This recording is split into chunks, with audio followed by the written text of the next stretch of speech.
on the board, I've got a theorem from single variable calculus, the extreme value theorem. In a moment, we're going to try to generalize it to functions of 2 or more variables. But here's the version for a real valued function of just one variable. If f, and I could write f of x if I wanted to, is continuous on a, b. So the function has to be continuous, and we have to be working on an interval like this, finite and closed. There are two ways I know this is finite. One, I would never assign a variable to infinity or negative infinity. We only assign variables to numbers. Two, I've got to have brackets here, and I can only include finite numbers. Okay. So, if f is continuous on a finite closed interval, then f achieves an absolute max and a min on that interval. That's kind of nice because absolute maxes and mins are not guaranteed to exist. For example, with the function e to the x, it approaches 0, but it never hits 0, so it doesn't have a min, and it goes off to infinity, so it doesn't have a max. Okay.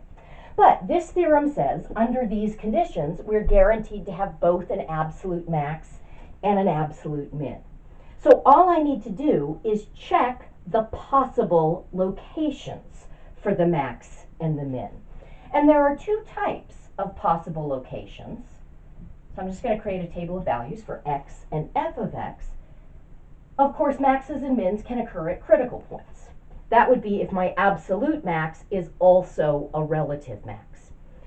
But it could also occur at our endpoints.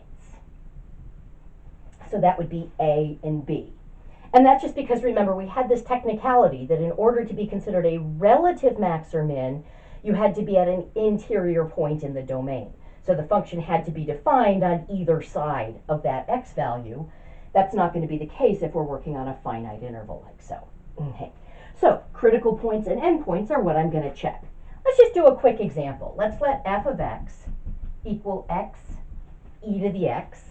Now, if I worked on the natural domain, this theorem would not apply because this is defined from negative infinity to infinity, which is not finite and therefore does not include the endpoints. Okay.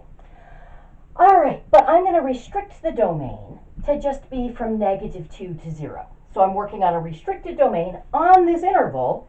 This function is continuous, so the extreme value theorem ensures we will have an absolute max and an absolute min. Okay. I know my endpoints are -2 and 0. I'm going to just also check the function value at any critical points in this interval. So let's see, f prime of x, this will be a product rule. Derivative of x is 1 times e to the x plus x times the derivative of e to the x is e to the x. I'm going to factor out an e to the x. And so that's e to the x times 1 plus x. Notice that that's always defined, so no critical points from it being undefined. If f prime of x is equal to 0, then either e to the x is 0 or 1 plus x is 0. E to the x is never 0. 1 plus x would be 0 if x is -1. I do want to be careful because I'm not working on the natural domain. I need to double check that that critical point is actually in this interval. It is, so I'll add it to my list. But if I was working on the interval, say from 0 to +2, -1 would not be in that interval, and then I'd just check the endpoints. Okay, so now I know I'm guaranteed to have an absolute max and a min, and it's got to occur at one of these three places, so I just evaluate the function. The biggest value is my max, and the smallest is my min. So at -1, I would have negative e to the -1, or -1 over e. At -2, I would have -2 e to the -2, or -2 over e squared. And at 0, I would clearly have 0. Okay.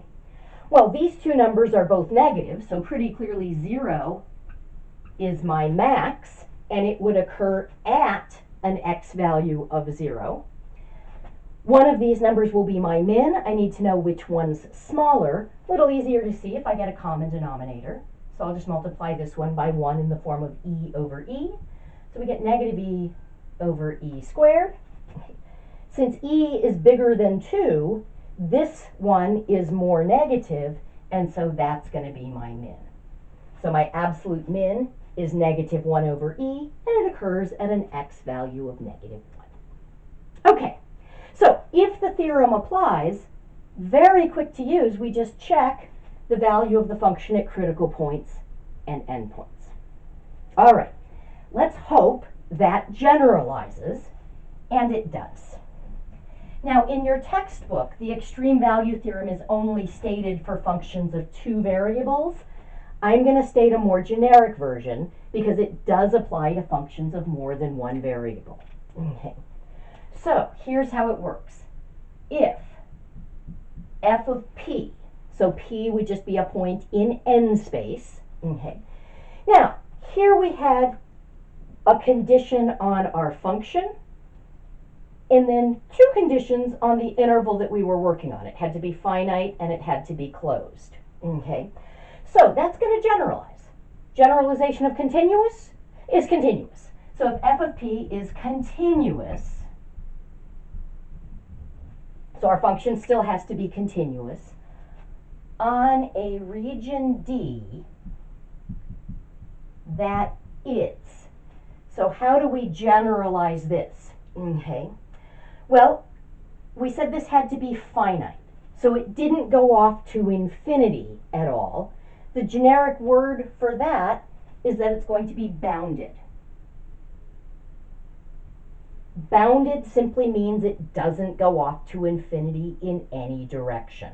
So if I'm in 2 space and I've got something bounded, I could draw a rectangle or a circle or some curve around it that would completely enclose it. If I were in 3 space and I had something that was bounded, I could contain it in some finite rectangular box. Okay. All right. And then we had to have it closed. It had to include its endpoints. Well, it's going to have to be closed. It's going to have to include its boundary. Okay. So, for example, if I have D being the set of all points x, y, such that x squared plus y squared is less than or equal to 1, the boundary there would be the unit circle. That would be what I would have with equality. This would be the closed disk. That's an example of a set that is closed. It includes its boundary and bounded. It doesn't go off to infinity in any direction. Okay. Let's see. I was going to say something else, but I lost my train of thought. Okay. So if f of p is continuous on a region D that is bounded and closed, then f achieves an absolute max and an absolute min on D. So very, very similar. We have to have a well-behaved function on a nice region. Well-behaved functions are continuous. Nice regions, in this case, are closed and bounded. Okay.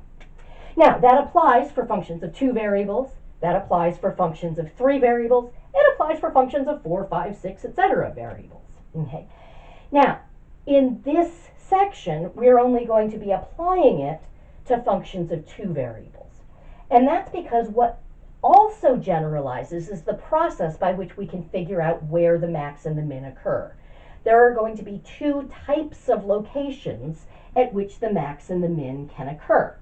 So although this isn't actually a formal part of the theorem, it's very relevant to how we're going to use the theorem.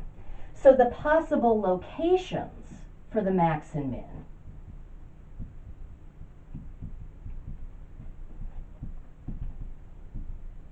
they could occur at critical points.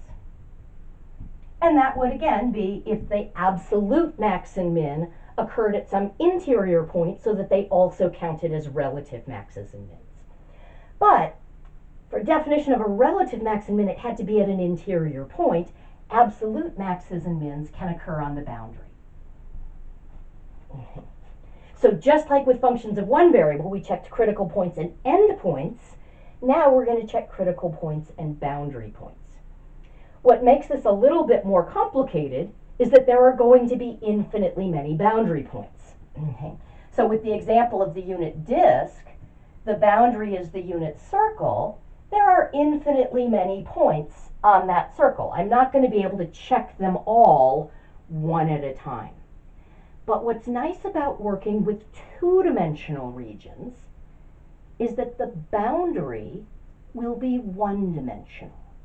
So when I'm checking on the boundary, if I can parameterize it so that I can describe it in one variable, I can, instead of checking all boundary points, I can just apply the extreme value theorem to that boundary curve, the extreme value theorem for functions of one variable, and I can check just the points on the boundary that could be the max or the min on the boundary itself.